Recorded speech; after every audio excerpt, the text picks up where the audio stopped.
Alright, a little background on what I did preparing for the iCONbuild field software demonstration portion of this video. I opened the IFC file in Revit, and you can immediately see that I put a section box on to truncate the model a little bit. I isolated it down to the 4th and 5th floors for a couple reasons. One, you never are able to work on more than 1 or 2 floors at a time in the field, usually. And the second reason is it significantly reduces the size of the DXF file. So the smaller the file, the better it operates in the field software. Tablets are not supercomputers in the field, so the lighter the better. So I pretended that we needed to continue staking out these concrete slabs that are a part of these patio cantilevered out here. I'm going to assume that they're a part of the main pour, the main slab, and we'll need some stakeout points to form these up. So I used LBL and put these points on the slab corners, gave them some attribute information, 5th floor and west, 150 mils thick. If I jump down here, 4th floor and west, and some other points on the other side, 5th floor and east, so on and so forth. Once I got all the points in, I used the LBL tool again to export the XML file, which is our points. And then I used the native tool inside of Revit and exported the 3D DXF file. Saved both of those files to a USB stick, and I'm ready to jump over to icon now. So I know we'll automatically edit this down to this portion of the video, which is the needed portion. But starting from the top, we'll go for projects, new project, and we're in a new project just like that. Now we're going to import some data, reference data, the USB stick, and from a subfolder inside the data folder. Here's our stakeout points, XML file, and here's the 3D DXF file. We can bring them both in at the same time.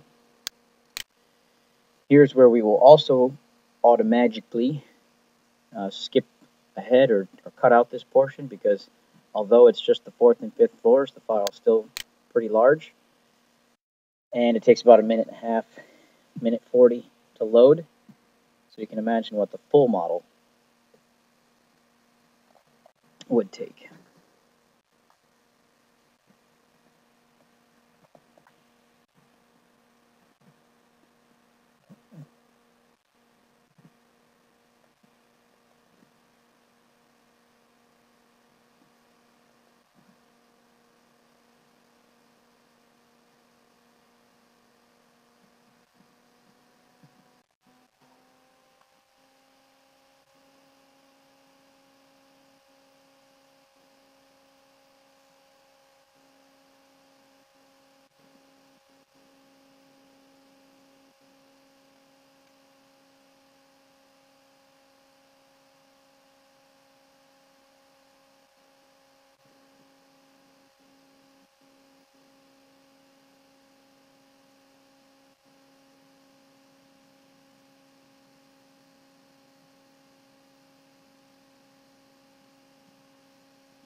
There we have it. Both files loaded, all our poly meshes loaded in. We'll go take a quick look at it.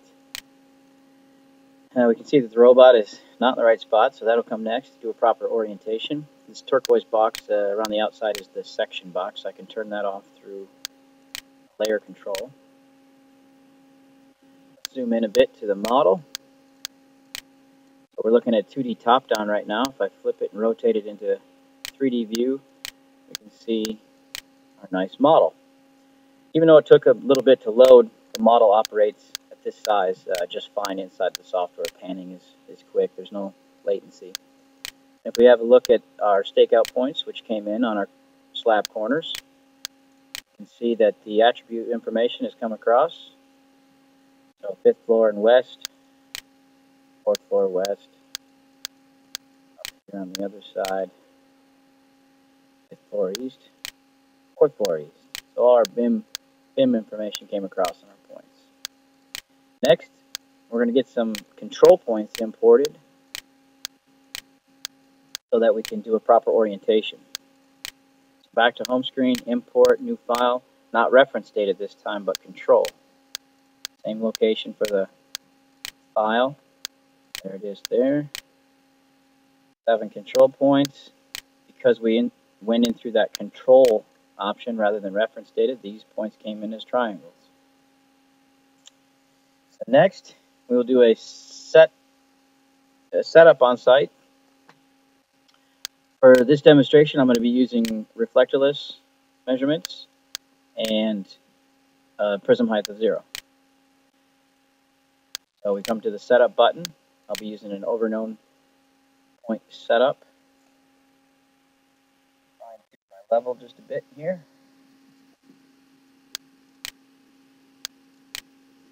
And it's asking me to select a station point. I'm going to tell it I'm set it up on that one, 101, backsighting 106. I start the tracking, point it at my backsite, hit store, get the message, calculate the station within tolerance. That's great. I'm now on a proper orientation for the site. Virtually the same process for a resection, or what ICON calls an anywhere setup.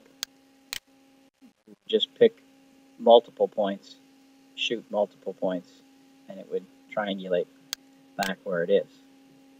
So at this point, we're properly orientated on site. We can now select a stakeout point. I'll select number 2. Start the tracking. I'll start navigating.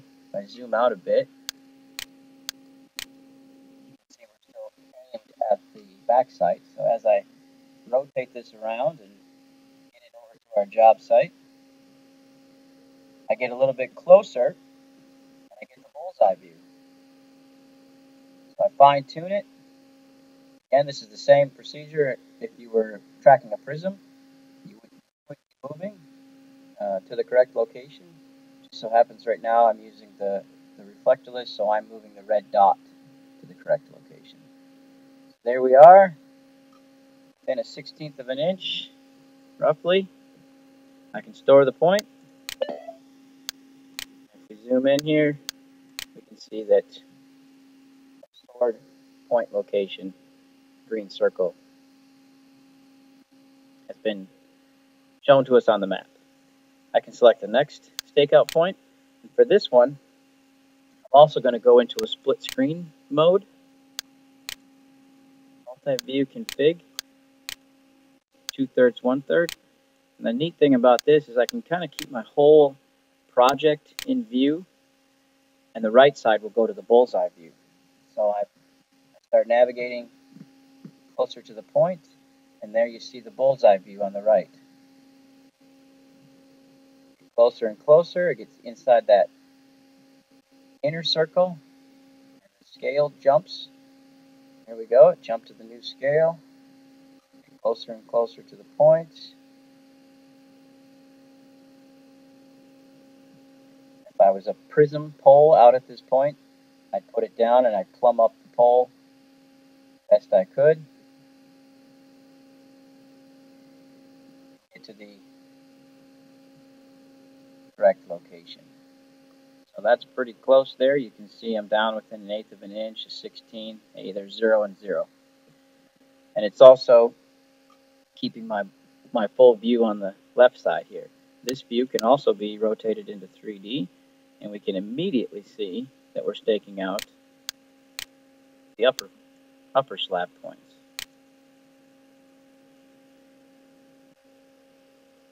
Flip this back and we can see the attribute information if we needed to mark this information on the floor. It's available to us here. Slab point, west side on the 5th floor. Store. Point is stored.